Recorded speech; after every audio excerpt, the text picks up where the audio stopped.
இந்த விஷயங்கள்லாம் கூட அம்மா கிட்ட கேட்டுதான் பேசுறாங்க, அம்மா கிட்ட கேட்டுதான் முடிவு எடுக்கிறாங்க. என்ன விஷயம் சொல்லுவீங்க உங்க மனைவியை பத்தி? ஃபர்ஸ்ட் இந்த ஷோக்கு வந்ததுக்கு அவங்க என்கிட்ட கேட்கல சார், அவங்க அம்மாட்ட தான் கேட்டாங்க.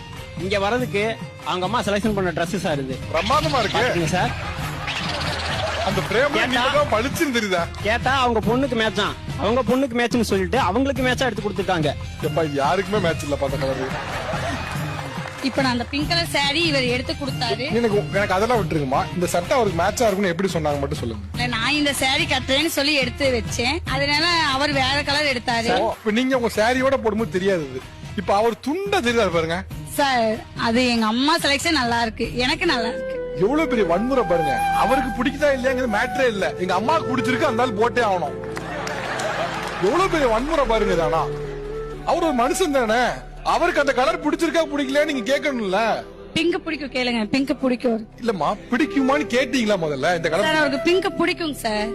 நீங்க தமிழ் உங்களுக்கு புரியும்ல, பிடிக்குமான்னு கேட்டீங்களா நான் கேக்குறேன். அவங்களுக்கு என்ன பிடிக்குமோ அதான் நம்ம போடணும், நமக்கு என்ன பிடிக்குதோ அதை அவங்க போட மாட்டாங்க. அவங்களுக்கு என்ன பிடிக்குதோ அதை மட்டும் அவங்க செய்வாங்க. அவர் எதா இருந்தாலும் என் ஹஸ்பண்ட் சொல்லிட்டு நாங்க போட்டுருவோம். அது வந்து நல்லா இருக்கா நல்லா இல்லையா நாங்க மட்டும் தான் சொல்லுவோம்.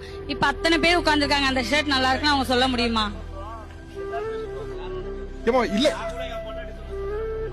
சொல்லு பாருங்களேன். ஷர்ட் வந்து நாங்க என்ன சூஸ் பண்றோமோ அதை தான் அவங்க போடுவாங்க, அவங்களா சூஸ் பண்ணி போட மாட்டாங்க. இல்லம்மா, நீங்க ஜவுளி கடையில ஒரு பொம்மை இருக்கும்ல, அந்த பொம்மைக்கு என்ன Dress போட்டாலும் அது அமைதியா இருக்கும். ஏன்னா அந்த உயிர் கிடையாது, வாய் கிடையாது, பேசாது. உங்க கணவருக்கு உயிர் இருக்கு, வாய் இருக்கு.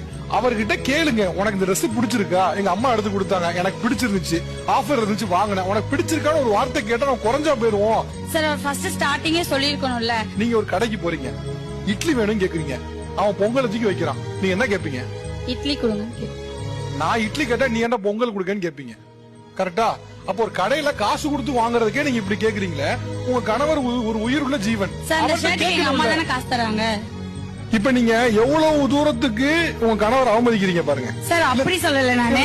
ஒண்ணு இல்ல பாருங்களேன், இந்த சட்டைக்கு எங்க அம்மா தான் காசு தராங்கங்கிறீங்களே, இந்த ஆடாசிட்டி உங்களுக்கு எப்படி வருது? உங்க அம்மா சட்டை காசு கொடுத்திருந்தாலும் கூட அது அவருக்கு பிடிச்சிருக்கா பிடிக்கலன்னு ஒண்ணு இருக்குல்ல. உங்க அம்மா காசு கொடுத்து எடுத்துட்டா அதை நெசசரி அவர் போடணும் என்ன அவசியம் இருக்கு? சார் நான் அந்த சாரி கட்டியிருக்கல, அதனால அவர் போடணும். இப்போ இந்த சாரி கட்டணும்னு சொல்லி அவர் சொன்னாரா? இல்லைங்க சார். இந்த கலர்ல வளையல் கட்டணும்னு சொல்லி அவர் சொன்னாரா? இல்ல சார். இந்த மாதிரி செயின் போடணும் அவர் சொன்னாரா? இந்த மாதிரி பொட்டு வைக்கணும் அவர் சொன்னாரா? இது எதுவுமே அவர் சொல்லல. ஆனா நீங்க எல்லாத்தையும் அவர் டிக்டேட் பண்ணிட்டே இருக்கீங்களே, எப்படின்னு கேக்குறேன்.